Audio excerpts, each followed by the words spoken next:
Hi, friends. This is your pal Scott Garibay, and today we're going to talk about American politics, and we're going to talk about the astonishing series on Netflix, Zero Day, and what it means for American politics today. Absolutely banger new series, and this is fiction that fixes. This is how we fix the problems of America with our fiction. And this is new. This is Hollywood is coming forward, and a lot of times there's nothing but lies and excuses. But this is a powerful truth vessel. Zero Day is phenomenal, and it really fixes a problem. What is the problem it fixes? Well, what's really shocking is we in America have problems coming. One of them is a zero-day exploit. What is a zero-day exploit? It's a war attack, not by boots on the ground, but by code, right? It's very real. The possibilities of it are shockingly disturbing, and it's tough. It's really tough. And so basically, but it is coming, right? And I think that Zero Day is a fiction that fixes because it warns Americans about false flags. It warns Americans about what zero day exploits are. It warns Americans about war through code.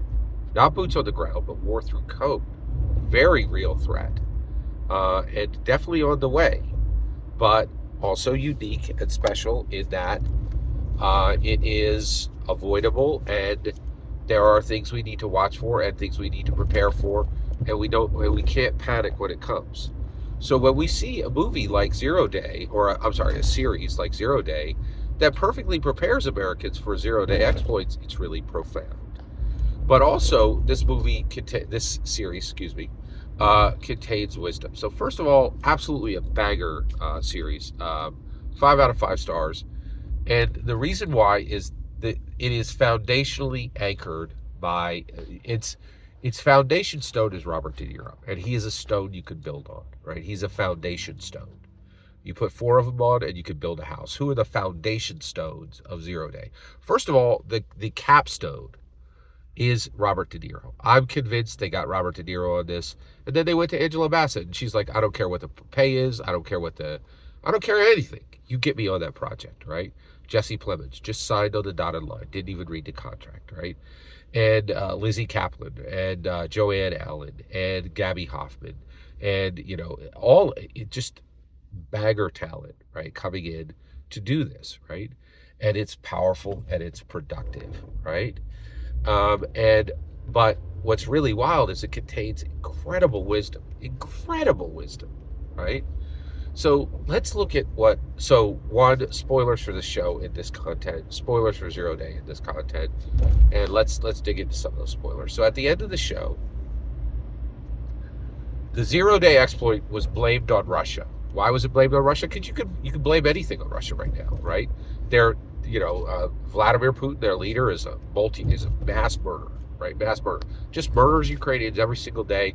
Has done it for 3 years straight. Murdered hundreds of thousands of Ukrainians without justification, with absolute hatred, with absolute prejudice, and Vladimir Putin has far surpassed the World War II mustache man as the number one villain in the world. He has made his nation villain nation number one. Vladimir Putin has made his nation villain nation number one. Nothing but mass murderer. He's nothing but a mass murderer, right? And he is declared, my nation is villain nation number one, right? And they're Germany can relax. You guys are off the board. Nobody cares, right? Now we have a brand new Joker level Batman villain, Vladimir Putin. And so in this show, they're like, oh yeah, of course we're going to blame this on Russia because anybody will believe Russia will do anything. Anybody who would mass murder Ukrainians for 3 years straight in full view of the world, of course you can blame whatever you want on them, right? Because they're the new villain, right? And it's profound. It is absolutely profound what is happening, right? So you get this situation, but in the show, it says, hey, this actually wasn't Russia. It was a false flag. It was Americans who did this, right? Who did this zero-day exploit, right? Powerful. And then he says something that I was absolutely fast. I was so blown away with this, right? He was like, "Okay, so all right, I get where you're landing here, right? But what is the truth of this? What is the situation, right?" And he comes in and he says, "Hey, everybody, this was homegrown. This was grown by militias right here in America. Militias working with, and actually militias being used by congressmen, U.S. congressmen, U.S. congresswomen, right? Uh, and and I'm going to tell you what's going on." And he says something profound. He says, these are the facts. He lays it out. He's like, "Hey, militias combined with U.S. congressmen, U.S. congresswomen. Here it is. Here's the situation." And he says, "These are the facts, but not the truth. These are the facts, but not the truth." Okay? And this is fascinating, right? So a long time ago, I abandoned telling anybody that anything I said on this channel was truth. The reason why is no one who has a brain in their skull today believes that they can get anyone to believe truth. Right? Truth is the most despised words today. Truth is individual. We find truth. We put it in a box. We open the box and we look at it. But we don't expect to share it with anyone. Only fools expect to have a shared truth. Right? We're not going to share the truth with the American community.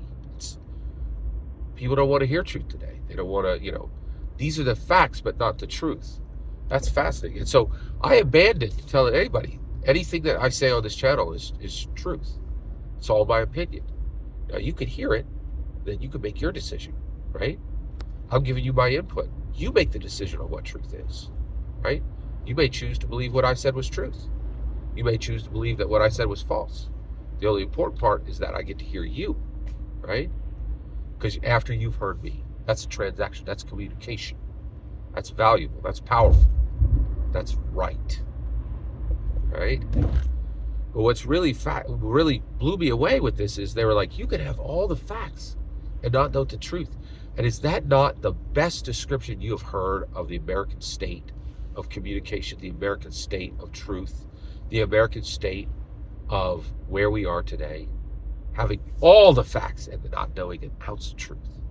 If that's not the best description of what the Democrats and the Republicans believe, having all the science, having all the scientific data, and not being able to define a 5-word basic word that we've all used for 6 millennia. Oh, I don't know what that is. I don't know what that word is. Wait, don't you adhere to science? Can't you tell me what that word is by the scientific definition that's existed for 6 millennia? Fools. And on the Republican side, right? I'm vaxxed. I believe in vaccinations.